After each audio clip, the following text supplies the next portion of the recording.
Hello class. तो इस class में जो हम बात करेंगे वो है बीटा एड्रेनर्जिक ब्लॉकर्स। इससे पहले भी हमने क्लासिफिकेशन समझा था और उसके बाद हमने मैकेनिज्म ऑफ एक्शन में डाययूरेटिक्स का मोड ऑफ एक्शन समझा था, कैसे डाययूरेटिक्स हमारे ब्लड प्रेशर को कंट्रोल करेंगी। तो इस क्लास में बीटा एड्रेनर्जिक रिसेप्टर्स को समझने से पहले हमें ये समझना होगा कि एड्रेनर्जिक रिसेप्टर्स क्या होते हैं, क्योंकि बीटा ब्लॉकर्स का पूरा काम इन्हीं रिसेप्टर्स को ब्लॉक करने पर डिपेंड करता है। हमारा सिंपैथेटिक नर्वस सिस्टम बॉडी का वो सिस्टम है जो स्ट्रेस या इमरजेंसी कंडीशन में एक्टिवेट होता है। इसे हम फाइट और फ्लाइट रिस्पॉन्स कहते हैं, जो कि मैंने आपको पहले भी समझाया है। जब सिंपैथेटिक नर्वस सिस्टम एक्टिवेट होता है तो कुछ केमिकल्स रिलीज़ होते हैं। अब वो केमिकल्स कौन से हैं? नॉर एड्रेनलिन, जिसको हम नॉर एपिनेफ्रिन कहते हैं, एंड एड्रेनलिन, जिसको हम एपिनेफ्रिन कहते हैं। कंफ्यूज मत होना, ये हमारी बॉडी के नेचुरल केमिकल मीडिएटर्स हैं। इसके अलावा ये आप बाहर से भी इमरजेंसी में लेते हैं, एक्सीडेंटल या इमरजेंसी केसेस में, जब ब्लड प्रेशर बहुत लो होता है, ऐसा कुछ होता है, तो सिंपैथेटिक नर्वस सिस्टम को बढ़ाने के लिए। ठीक है, तो ये केमिकल्स जाकर एड्रेनर्जिक रिसेप्टर्स पे काम करते हैं। तो अभी हम बात करते हैं आखिर एड्रेनर्जिक रिसेप्टर्स होते क्या हैं। एड्रेनर्जिक रिसेप्टर्स वे रिसेप्टर्स होते हैं जो एड्रेनालिन और नॉर एड्रेनालिन जैसे हार्मोन्स या न्यूरोट्रांसमीटर्स का रिस्पॉन्स देते हैं। अब ये receptors mainly heart, blood vessels, lungs, kidneys और स्मूथ मसल्स में पाए जाते हैं। तो इनका मेन मोटिव क्या होता है कि सिंपैथेटिक नर्वस सिस्टम के इफ़ेक्ट को प्रोड्यूस करना।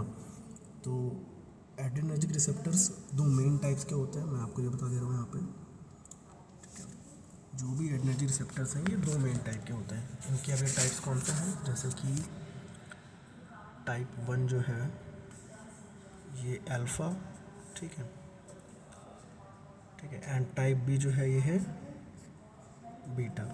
ठीक है, अल्फ़ा एंड बीटा। अब यहाँ अल्फ़ा और जो बीटा है, ठीक है, ये लग सबसे पहले हम बात करेंगे इनकी अल्फ़ा की। ठीक है, ये जो अल्फ़ा रिसेप्टर्स हैं ये मेनली कहाँ होते हैं? ब्लड वेजल्स और कुछ ऑर्गन्स में। कहाँ पे? ध्यान समझना, मेन क्या हो जाएगा इनका? ब्लड वेजल्स मेनली एंड कुछ अदर ऑर्गन्स में। ठीक है, तो अब अल्फ़ा में भी दो मेजर टाइप्स होते हैं, एक अल्फ़ा 1 और अल्फ़ा 2। अभी हम इनको और लेके ब्रॉड करते हैं, अल्फ़ा 1 एंड अल्फ़ा 2।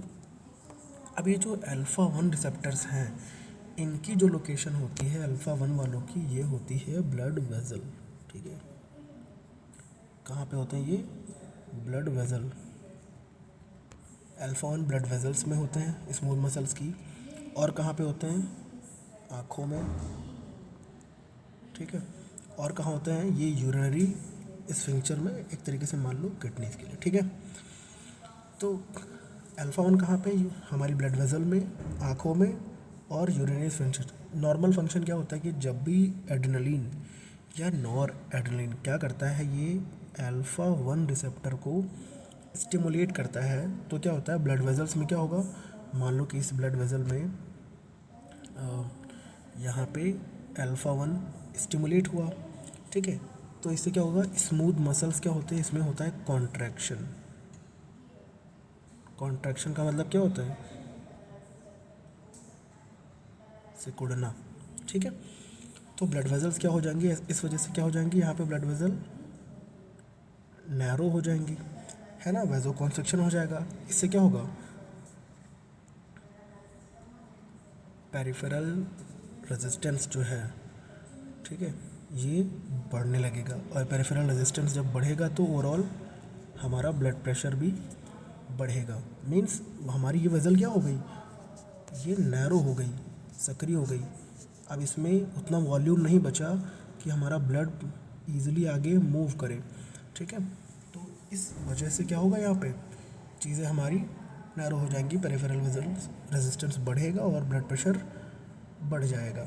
ठीक है, दूसरा काम सेम तरह से किडनी में अल्फा वन स्टिमुलेट होगा तो रेनिन का जो रिलीज़ है ये स्टिमुलेट हो जाएगा, रेनिन बढ़ेगा, है ना, बीपी बढ़ाने में ये कंट्रीब्यूट करेगा। ठीक है, तो इसी वजह से अगर अल्फा वन रिसेप्टर को ब्लॉक किया जाए तो ब्लड वेसल रिलैक्स हो जाएंगी, वैसोडाइलेशन हो जाएगा, पेरिफेरल रेजिस्टेंस कम होगा और ब्लड प्रेशर भी कम होगा, इसीलिए अल्फा ब्लॉकर्स हम लेते हैं।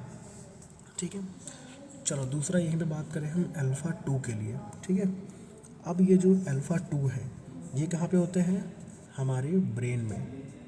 कहाँ पे होंगे हमारे ये ब्रेन में। ठीक है, ब्रेन में या फिर प्री साइनेप्टिक नर्व एंडिंग्स में।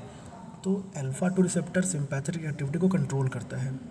जब अल्फ़ा 2 स्टिमुलेट होता है तो नॉर एड्रेनलिन का रिलीज़ कम हो जाता है। ठीक है, सिंपैथेटिक एक्टिविटी यहाँ पे कम हो जाती है, इसलिए अल्फ़ा 2 को एक इनहिबिटरी रिसेप्टर माना जाता है। ठीक है, तो अब हम आते हैं मेन रिसेप्टर्स पे अपने। अब हम आ जाते हैं कहाँ पे, बीटा पे। ठीक है, बीटा एड्रेनर्जिक रिसेप्टर्स। ठीक है, बीटा एड्रेनर्जिक रिसेप्टर्स, ठीक है, ये 3 टाइप के होते हैं। 3 टाइप कौन से, इसमें ध्यान समझो। बीटा 1, बीटा 2 और बीटा 3। एंटी हाइपरटेंसिव ड्रग्स में मेन इंपॉर्टेंस बीटा 1 और बीटा 2 की होती है। ठीक है, अब ध्यान समझो बीटा 1 के लिए। बीटा 1 कहाँ पे लोकेटेड होते हैं, बीटा 1 हमारे कहाँ पे होते हैं, हार्ट में। ठीक है, बीटा 1 हमारे हार्ट में, और हार्ट में कहाँ, हार्ट में ये क्या करते हैं, S A node, sino atrial node, ठीक है, A V node, atrioventricular node, ठीक है, और जो कार्डियक मसल है, ठीक है, इनमें इनको मेनली रेगुलेट करते हैं। और किडनी में कहाँ होते हैं ये, दूसरी चीज़ ये हमारी किडनीज में ये भी होता है। किडनी में कहाँ पे, juxta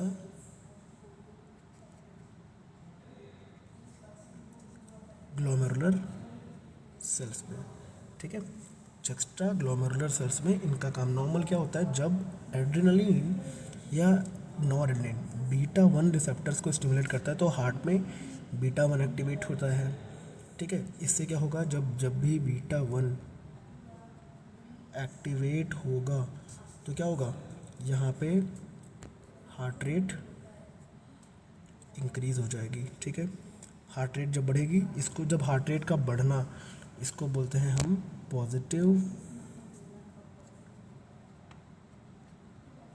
positive chronotropic effect. Chronotropic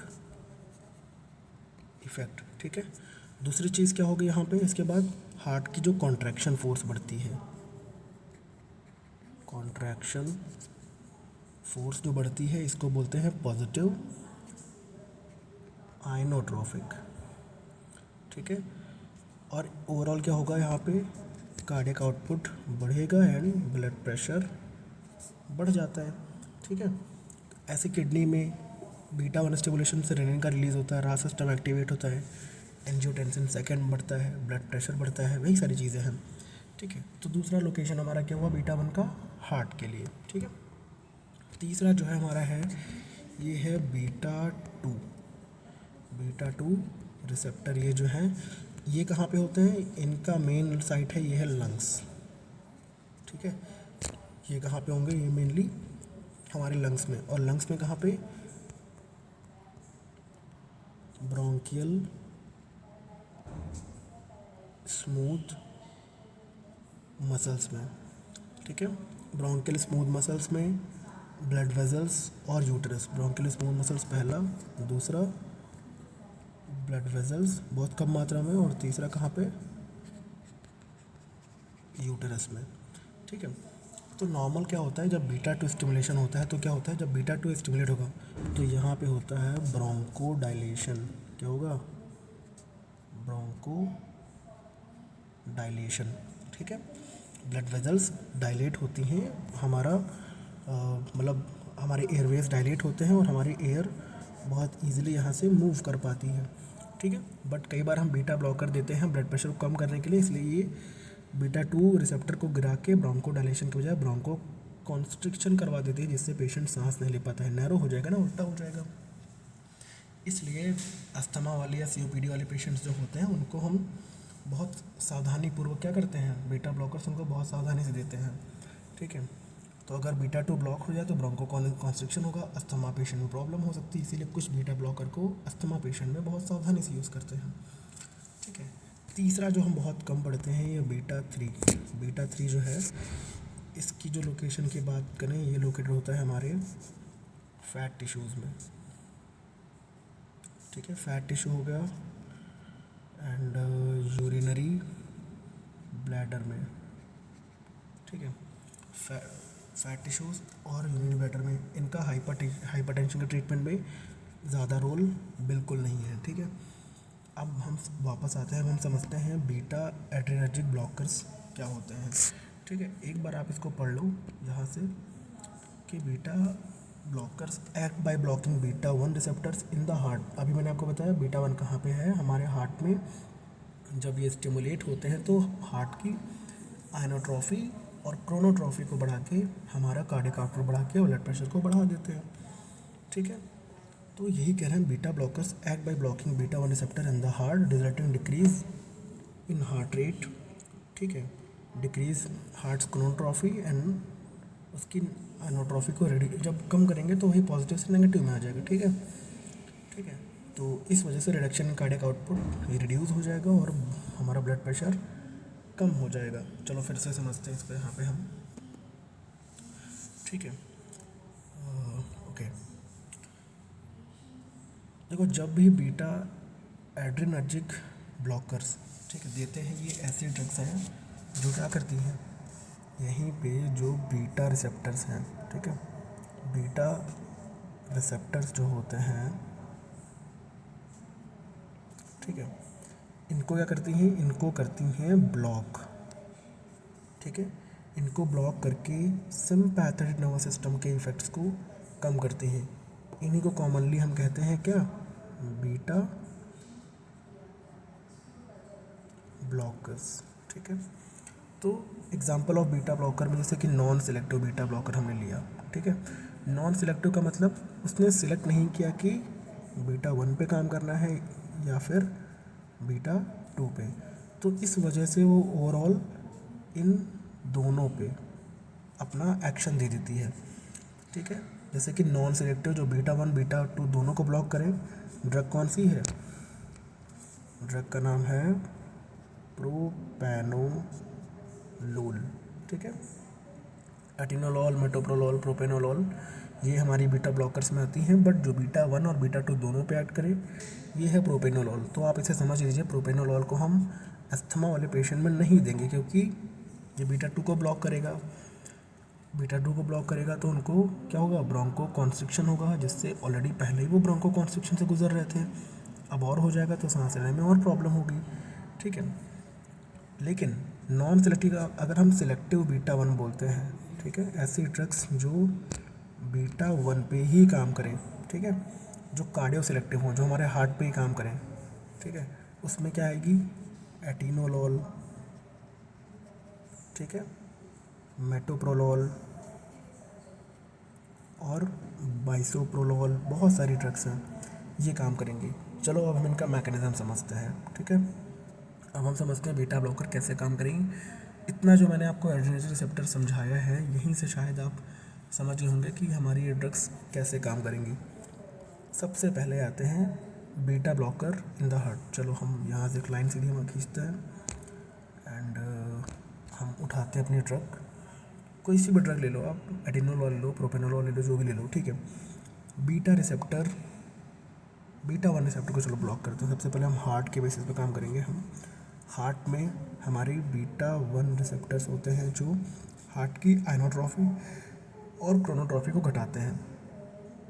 मैंने आपको नॉर्मली अभी बताया था, जब भी क्या होता है कि सिंपैथेटिक स्टिमुलेशन होता है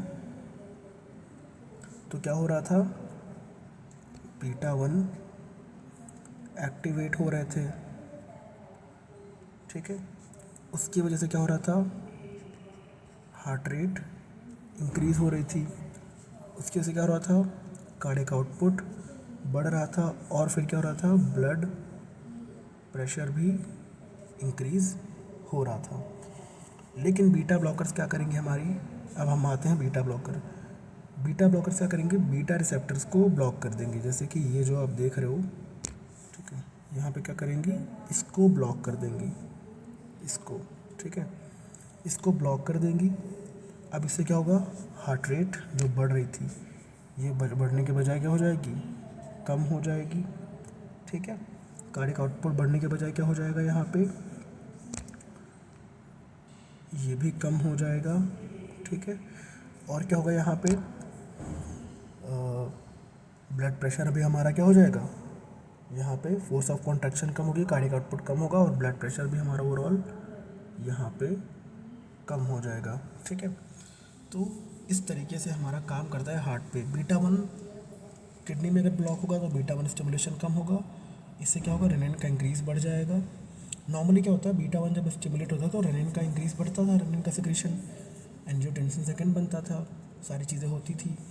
अब यहाँ पे ओवरऑल ब्लड प्रेशर बढ़ जाता था, ठीक है। अब अगर हमने यहाँ पे क्या किया, बीटा 1 रिसेप्टर को ब्लॉक किया तो रेनिन का रिलीज़ कम होगा, रास एक्टिविटी कम होगी, ब्लड प्रेशर कम होगा। यहाँ से ना समझो, सिर्फ रेनिन को समझो। अभी इसके बाद जब मैं रास सिस्टम आपको बताऊँगा तो वहाँ से और इसी तरीके से आप समझ जाओगे, ठीक है। तो जब भी ऐसा होगा, बीटा ब्लॉकर्स हम देंगे तो क्या होगा, सिंपैथेटिक एक्टिविटी रिड्यूस हो जाएगी, तो जो बढ़ रही थी इमरजेंसी में, अब यहाँ पे क्या होगा, बीटा ब्लॉकर्स सिंपैथेटिक इफेक्ट को कम कर देंगे। अब इससे क्या होगा, हमारी हार्ट का जो वर्कलोड है, ठीक है, हार्ट का जो वर्कलोड है, ठीक है, ये कम हो जाएगा, ठीक है। उसके अलावा ऑक्सीजन की जो डिमांड है ये भी कम हो जाएगी, ठीक है। और हमारा ब्लड प्रेशर भी ये कंट्रोल हो जाएगा, कम हो जाएगा। तो इस तरीके से हमारा बीटा ब्लॉकर काम करता है। एक समरी आपको बता रहा हूँ लास्ट लाइन में, adrenergic receptors sympathetic nervous system के रिसेप्टर्स होते हैं। अल्फ़ा 1 स्टिमुलेशन से वैसोकॉन्स्ट्रिक्शन और बीपी इंक्रीज होता है। अल्फ़ा 2 सिंपैथेटिक एक्टिविटी को इनहिबिट करता है।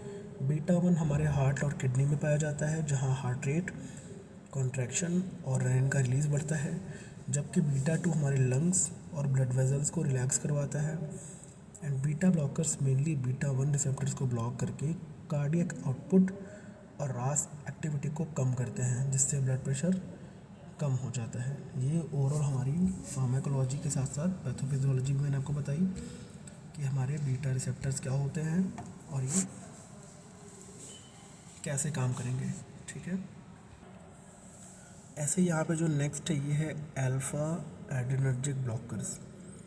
Alpha blockers act by blocking alpha 1 adrenergic. अब देखो अल्फ़ा 1 कहाँ पे होता है, हमारे ब्लड वेजल्स पे, ठीक है। तो ब्लड वेजल्स जब अल्फ़ा 1 स्टिमुलेट होता है तो ब्लड वेजल्स हमारी क्या होती थी, कॉन्स्ट्रिक्ट हो रही थी, तो वैसो कॉन्स्ट्रिक्शन हो रहा था, है ना। एंड ओवरऑल ब्लड प्रेशर हमारा बढ़ रहा था, ठीक है। बाय इनहिबिटिंग दीज रिसेप्टर्स, अगर हमने अल्फ़ा 1 रिसेप्टर्स को इनहिबिट कर दिया तो ये क्या करेंगी, हमारी आर्टरीज को रिलैक्स करेंगे और वेन्स को रिलैक्स करेंगी। इस वजह से वैसो डायलेशन होगा तो हमारा पेरिफेरल वास्कुलर रेजिस्टेंस कम हो जाएगा और वेनस रिटर्न भी कम हो जाएगा। ओवरऑल हमारा ब्लड प्रेशर कम हो जाएगा इस तरीके से। क्योंकि आपने नॉर्मल पैथोफिजियोलॉजी समझ ली है, इसलिए इतना डिटेल मैकेनिज्म जाने की ज़रूरत नहीं है। तो ये हमारी हुई अल्फ़ा ब्लॉकर्स। अभी नेक्स्ट जो हम बात करेंगे वो है कैल्शियम चैनल ब्लॉकर। सबसे पहले तो ये हम समझेंगे कि कैल्शियम चैनल्स कैसे ब्लड प्रेशर को बढ़ाने में अपना हेल्प करता है, और कैसे हम कैल्शियम चैनल ब्लॉकर्स को यूज़ करके किस तरीके से हम बीपी को कंट्रोल करेंगे। एक ऐसे शुरुआत करते हैं। चलो सबसे पहले कैल्शियम चैनल कह रहा है इनहिबिट एल टाइप। देखो एल, एन एंड टी, चलो वापस से आते हैं अपने बोर्ड पे, ठीक है। जो कैल्शियम चैनल्स होते हैं, ठीक है, ये 3 टाइप के होते हैं अगर हम समझे तो। जैसे कि ये हो गए कैल्शियम चैनल, ठीक है, L N N T. L का मतलब होता है लॉन्ग लास्टिंग, चैनल का मतलब टाइप, एल टाइप होता है, एन टाइप, एन का मतलब है neuronal, N T for transient, ठीक है। तो अदर अदर टाइप के होते हैं, तो यहाँ पे हमारे हार्ट में एल टाइप पाया जाता है, ठीक है। एन टाइप हमारे न्यूरॉन्स वगैरह के लिए, एन टी टाइप जहाँ भी इसकी लोकेशन हो। तो एंटी हाइपरटेंसिव ड्रग्स की इंपॉर्टेंट क्लास जिसको हम कहते हैं कैल्शियम चैनल ब्लॉकर्स। इस ड्रग की क्लास को समझने से पहले हम ये समझेंगे कैल्शियम हमारे ब्लड प्रेशर रेगुलेशन में क्या रोल प्ले करता है, क्योंकि कैल्शियम की मूवमेंट को ब्लॉक करके ही ड्रग हमारी जो है वो ब्लड प्रेशर को कम करती है, ठीक है। अब हम बात करेंगे कैल्शियम का ब्लड प्रेशर रेगुलेशन में रोल। सबसे पहले समझते हैं कि कैल्शियम हमारे बॉडी में क्यों इम्पोर्टेंट है, ठीक है। कैल्शियम आयन एक इम्पॉर्टेंट मिनरल आयन है, आप जानते हैं हमेशा से, ठीक है। ये जो कैल्शियम आयन है ये हमारा एक इम्पॉर्टेंट क्या है, मिनरल आयन, ठीक है। जो क्या करता है, हमारे हार्ट के जो मसल्स हैं, हार्ट मसल कॉन्ट्रैक्शन में, ठीक है, और blood vessel smooth muscle contraction में। दूसरा काम क्या है, पहला काम हार्ट मसल कॉन्ट्रैक्शन में, दूसरा काम blood vessel smooth muscle contraction में काम आएगा। इन चीज़ों के लिए ज़रूरी होता है। तो जब कैल्शियम सेल्स के अंदर एंटर करता है, ठीक है, तो मसल्स कॉन्ट्रैक्शन यहाँ पे शुरू हो जाती है। ध्यान से समझना, मैंने 2 चीज़ें बताई हैं। पहली क्या, हार्ट के मसल्स के लिए कॉन्ट्रैक्शन, दूसरी क्या, ब्लड वेसल्स के स्मूथ मसल्स के लिए कॉन्ट्रैक्शन, ठीक है। तो जब भी कैल्शियम सेल के अंदर एंटर करेगा तो मसल कॉन्ट्रैक्शन यहाँ पे शुरू होती है। अब हम बात करेंगे ब्लड वेसल में कैल्शियम का रोल क्या है, हम यहाँ की बात करें, ठीक है। ब्लड वेसल में कैल्शियम का रोल क्या है, जो हमारी आर्टरीज होती हैं। चलो मैं एक आर्टरी बना ले रहा हूँ यहाँ पे। जो हमारी आर्टरीज होती हैं, ठीक है, हमारी आर्टरीज की जो वॉल है, ठीक है, आर्टरीज की जो वॉल है, ठीक है, इसमें स्मूथ मसल सेल्स पाए जाते हैं। क्या पाए जाते हैं, स्मूथ मसल सेल्स, ठीक है। नॉर्मल कंडीशन में क्या होता है, blood vessel smooth muscle cells में कैल्शियम एंट्री होती है, ठीक है। इन्हीं स्मूथ मसल सेल्स में क्या होती है, कैल्शियम आयन की एंट्री होती है। कैल्शियम के अंदर जाने के बाद कैल्शियम कॉन्ट्रैक्टाइल प्रोटीन्स को एक्टिवेट करता है। कॉन्ट्रैक्टाइल प्रोटीन जो कॉन्ट्रैक्शन के लिए काम करते हैं। तो इससे क्या होता है, स्मूथ मसल में कॉन्ट्रैक्शन होती है और ये जो ब्लड वेसल है ये नैरो हो जाती है, ठीक है। मीन्स वेजो कॉन्स्ट्रिक्शन होगा और ब्लड फ्लो के लिए रेजिस्टेंस बढ़ जाता है। तो पेरिफेरल वास्कुलर रेजिस्टेंस बढ़ेगा और ब्लड प्रेशर हमारा एट द एंड पे बढ़ जाएगा, है ना। जैसे कि पानी की पाइप को अगर थोड़ा सा दबा दिया जाए तो अंदर प्रेशर बढ़ जाता है, वैसे ही जब ब्लड वेसल कैल्शियम की वजह से कॉन्ट्रैक्ट होकर नैरो होती है तो ब्लड प्रेशर बढ़ जाता है। तो ये तो था रोल इसका किसमें, ब्लड वेसल में। दूसरा हम जो रोल पढ़ेंगे ये है हमारे हार्ट के लिए, ठीक है। हार्ट हार्ट मसल्स में भी कैल्शियम बहुत इंपॉर्टेंट है। जब कैल्शियम हार्ट सेल में एंटर करता है तो क्या होगा, हार्ट के मसल भी क्या करेंगे, कॉन्ट्रैक्ट तो करेंगे ना। तो अब इससे क्या होगा, हार्ट ज़्यादा फोर्स से ब्लड पंप करेगा, कार्डियक आउटपुट बढ़ जाएगा और ब्लड प्रेशर इंक्रीज़ होगा। अब यहाँ पे क्या होते हैं, कैल्शियम चैनल्स, अगर हम चैनल बोले ना, कैल्शियम चैनल्स की कैल्शियम चैनल, मान लो कि ये कोई सेल हो गई, ठीक है, वेट,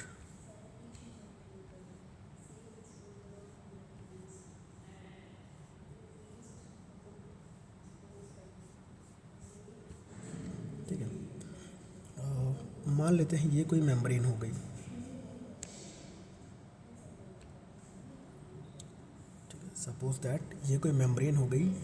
अब कैल्शियम चैनल्स जो होते हैं ये सेल की मेम्ब्रेन, ठीक है, मान लो ये कोई सेल की मेम्ब्रेन है, अभी मैं यहाँ पे चैनल्स बना दे रहा हूँ कैल्शियम के। सपोज दैट ये जो रास्ते हैं ये कैल्शियम आयन चैनल हैं, ये क्या है, कैल्शियम आयन चैनल, ठीक है, जिनके थ्रू क्या होता है, कैल्शियम आयन सेल्स के अंदर आते हैं। इनके थ्रू क्या होता है, ये जो कैल्शियम आयन्स हैं ये सेल के अंदर आएंगे, सेल के अंदर बहुत सारे कैल्शियम आयन आना शुरू होते हैं, ठीक है। अब ये जो चैनल्स होते हैं ये किस टाइप के हैं, ये क्या है, एल टाइप, ठीक है, एल टाइप कैल्शियम आयन, ठीक है, इनको बोलते हैं लॉन्ग लास्टिंग, ठीक है। ये पाए जाते हैं कार्डियक मसल सेल में और वास्कुलर स्मूथ मसल सेल्स में। अब हाइपरटेंशन में कैल्शियम आयन चैनल का रोल क्या है, हाइपरटेंशन में क्या होता है, जो कैल्शियम चैनल्स हैं इनकी एक्टिविटी बहुत बढ़ जाती है, कैल्शियम चैनल्स की एक्टिविटी बहुत बढ़ जाती है, तो ब्लड वेजल्स स्मूथ मसल में क्या होता है, कैल्शियम की एंट्री बढ़ती है, इससे वजह से क्या होगा, वासो कॉन्स्ट्रिक्शन बढ़ेगी और पेरिफेरल रेजिस्टेंस बढ़ेगा और ब्लड प्रेशर भी हमारा बढ़ेगा। इसके अलावा क्या होता है, हार्ट में कैल्शियम की एक्टिविटी बढ़ने से हार्ट की कॉन्ट्रैक्शन बढ़ती है और कार्डियक वर्कलोड बढ़ेगा। अब समझते हैं हमारी कैल्शियम चैनल ब्लॉकर कैसे काम करेगी। कैल्शियम चैनल ब्लॉकर ऐसी ड्रग्स हैं जो कैल्शियम चैनल को ब्लॉक करके कैल्शियम के एंट्री को कम करते हैं, जिससे क्या होगा, जिससे ब्लड वेजल्स रिलैक्स होती हैं और ब्लड प्रेशर कम होता है, ठीक है। तो चलो हम थोड़ा सा मैकेनिज़्म के तरीके से बात करते हैं। सपोज दैट हमने क्या किया, कैल्शियम चैनल की कोई, हमने कैल्शियम आयन चैनल की ड्रग लिया, ठीक है। अब वो क्या करेगी, इस कैल्शियम चैनल को क्या करेगी, वो ब्लॉक कर देगी, ठीक है। इससे ठीक है, नॉर्मली क्या होता है, कैल्शियम चैनल ओपन होते थे, कैल्शियम सेल के अंदर आता था, स्मूथ मसल कॉन्ट्रैक्शन होती थी। अब हमने क्या किया, कैल्शियम चैनल ब्लॉक कर दिया, कैल्शियम चैनल्स को ब्लॉक किया, कैल्शियम की एंट्री कम हुई। अब किसी कैल्शियम कम होने से स्मूथ मसल कॉन्ट्रैक्शन कम होगा, तो कॉन्ट्रैक्शन के बजाय अब क्या होगा, ब्लड वेजल्स रिलैक्स होंगी और एट द एंड पे वैसोडाइलेशन होगा, पेरिफेरल वास्कुलर रेजिस्टेंस यहाँ पे कम होगी और ब्लड प्रेशर भी कम होगा। हार्ट पे भी सेम तरीके से इफेक्ट पड़ेगा। कुछ कैल्शियम चैनल ब्लॉकर हार्ट पे भी काम करते हैं, इससे क्या होगा, हार्ट रेट कम होगी, ठीक है, कार्डियक कॉन्ट्रैक्टिलिटी कम होगी और कार्डियक वर्कलोड कम होगा, रिजल्टेंट ब्लड प्रेशर हमारा यहाँ पे कंट्रोल होता है। तो इस तरीके से अब इसमें कैल्शियम चैनल ब्लॉकर्स अलग टाइप के हैं, जैसे कि डाइहाइड्रोपायरिडीन्स हैं या फिनाइल अल्काइलामीन्स हैं या बेंजोथाइज़ापीन्स, जो आपने देखा था वहाँ पे डाइहाइड्रोपायरिडीन में एम्लोडिपिन निफेडिपिन थी, ठीक है। तो एम्लोडिपिन और निफेडिपिन हमारी ब्लड वेजल्स पे काम करती हैं, ये एक स्ट्रॉन्ग वैसोडाइलेशन देती हैं और पेरिफेरल रेजिस्टेंस को कम करती हैं, ठीक है। दूसरा जो फिनाइल अल्काइलामीन्स, ये मेजरली काम, जिसमें वरापामिल थी, डिल्टियाज़म था, ये काम करती थी हमारे हार्ट के लिए, ठीक है, हार्ट रेट को कम करना, एवी कंडक्शन कम करना, कार्डियक कॉन्ट्रैक्टिलिटी कम करना, ठीक है, कार्डियक आउटपुट कम होना, ये सारी चीज़ें। और जो तीसरी थी ये थी बेंजोथाइज़ापीन्स, इसमें डाइल्टियाज़म वगैरह काम करती थी, जो एक्शन क्या था, हार्ट और ब्लड वेजल दोनों पे काम करना, ठीक है। तो हार्ट रेट का कम हो जाना एंड माइल्ड वैसोडाइलेशन वगैरह, इस तरीके से काम। तो हमारा, मैं अगर आपको ओवरऑल बताऊं, calcium blood vessels smooth muscle contraction के लिए बहुत ज़रूरी है। जब कैल्शियम सेल के अंदर एंटर करता है तो ब्लड वेजल कॉन्ट्रैक्ट हो जाती है, पेरिफेरल रेजिस्टेंस बढ़ती है और ब्लड प्रेशर बढ़ जाता है। Calcium channel blockers L type calcium channels को ब्लॉक करके कैल्शियम की एंट्री को कम करते हैं, जिससे ब्लड वेजल्स रिलैक्स होती है, रेजिस्टेंस क्या होती है, कम हो जाती है और ब्लड प्रेशर डिक्रीज़ होता है। तो कुछ कैल्शियम चैनल ब्लॉकर्स हार्ट की एक्टिविटी को भी कम करके कार्डियक आउटपुट को रिड्यूस करते हैं, इस तरीके से हमारा ब्लड प्रेशर कम हो जाता है, ठीक है। तो ये रहा हमारा टोटल मैकेनिज्म ऑफ एक्शन हमारा कैल्शियम चैनल ब्लॉकर। तो इस क्लास में हमने बीटा ब्लॉकर और कैल्शियम चैनल ब्लॉकर पढ़ा। ठीक है, कल की क्लास में जो हम देखेंगे वो क्या आएगा हमारा, वो हमारा आएगा ACE इनहिबिटर। इसी के अंदर हम रास सिस्टम को समझेंगे। ठीक है, एंड डायरेक्ट वैसोडाइलेटर, ये सारी चीज़ें देखेंगे, कुछ चीज़ें, एंड फार्माकोकाइनेटिक की शुरुआत करेंगे। तो थैंक यू एंड वेलकम, मिलेंगे नेक्स्ट क्लास में।